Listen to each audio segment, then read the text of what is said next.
federal land does not exist. It doesn't. According to the Constitution of the United States, federal land does not exist.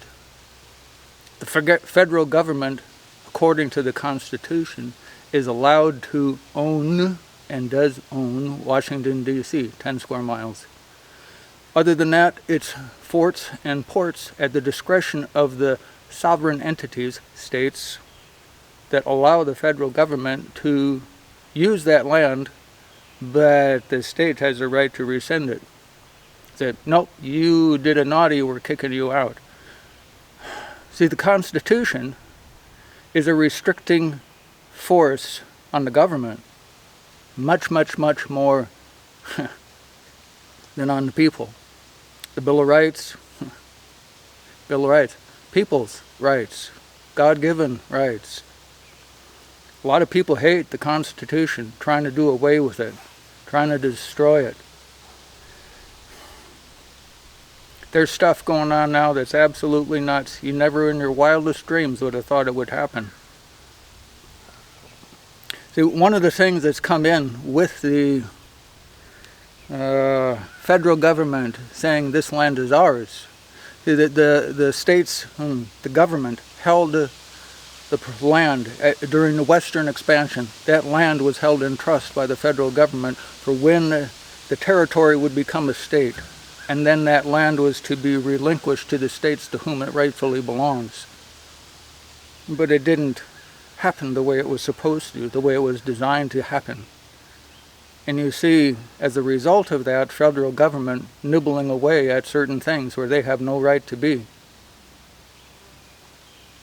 We have oil independence in this country now because the property where the oil is coming forth, where the wells were drilled, is on state and private land, not the misnomer federal land. The Constitution is a restricting factor on the federal government.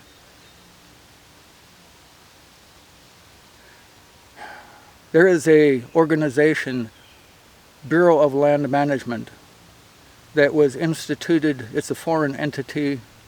It is how Clintons acquired vast amounts of money through Uranium One. That land was acquired through Bureau of Land Management. Private landowners were driven off of their property. Black Lives Matter came into existence in the heat of the fight over Bureau of Land Management and the things coming forth that, and it's odd that right now, when trials and things are going on exposing some of what was done by past presidential administrations, Clintons and others, that Bureau of Land Management, BLM, is now identifying Black Lives Matter. And in the midst of that, my home state, the center of where things are going on. See, I grew up just a few miles from downtown Minneapolis, went to night school downtown Minneapolis for 3 years. I grew up just a few miles from there, where George Floyd was so brutally murdered. Totally wrong what was done to the man. Personally, I think it was planned. Whether it was or it wasn't, it gave the platform to come forth and just shout and holler about the Black Lives Matter. And of course Black Lives Matter. So do brown and white and red. We hold these truths to be self-evident, that all men are created equal, are endowed with by their Creator with certain inalienable rights. If I got a word crosswise in there, I apologize. But you know what I mean. We hold these truths to be self-evident, that all men are created equal. When one person presses to lord it over those around, he is violating that sacred trust that this country was built upon. There is another one. We hold these truths to be self-evident, that through the new birth, all men are created equal. And when one person attempts to lord it over those around, he violates the sacred trust of the new birth. But why is Black Lives Matter pressing forward? And there's a lot of people pressing for something that is right within that thought, and others that are pressing for what's wrong within that thought. Black Lives Matter. A principal component that's come forward by those who are attempting to destroy this country is to defund the police. And you go, what?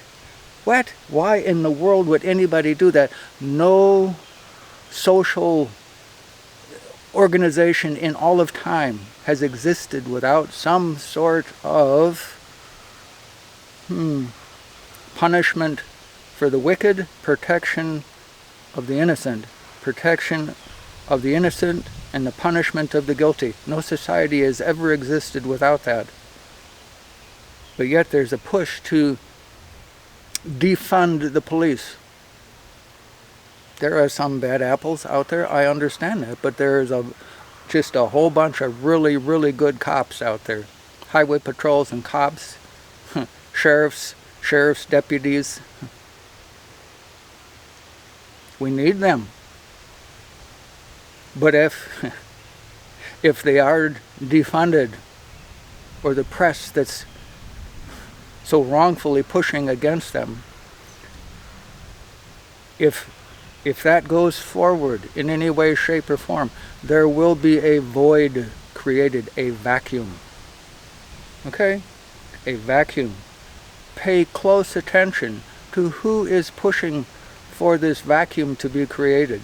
One, the crooks don't want the cops because it's... What? They don't... Okay, so the lawbreakers don't want police out there. I can understand that. But there is also those, like in my home state, Ian Omar, why is she pressing to defund the police? There is a group of people who would come in with a law so strict, so harsh,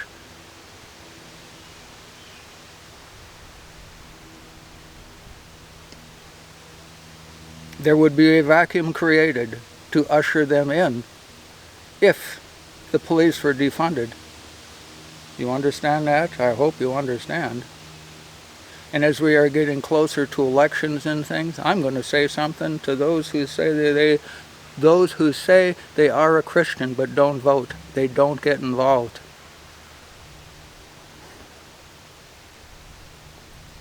Those who don't get involved don't vote, and yet they say they are a Christian. Your ignorance is only superseded by your stupidity, or your stupidity is only superseded by your ignorance. If you, as a son or daughter of God, don't want to get involved, refuse to get involved, and don't vote, that's the bare least minimum that you can do. And those church-in-the-box potentates who are encouraging you or pressing you not to vote,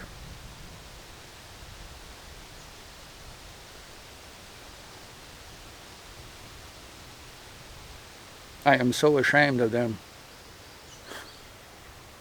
Whatever they are not representatives of the Most High God. This nation was built upon the principles that Jesus brought to this earth. And to not support it in life and godliness, to not support it, is absolutely shameful. Each one of us need to take our place to do our part, 24/7. Life and godliness. He has given unto us all things that pertain to life through the knowing of Him, to life and godliness. He has given unto us all things that pertain to life and godliness through the knowledge of Him. The minister is not the one in control.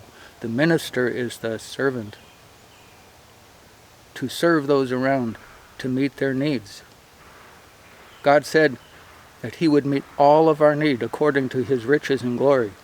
Now, who do you think he is going to do that through, except through his sons and daughters?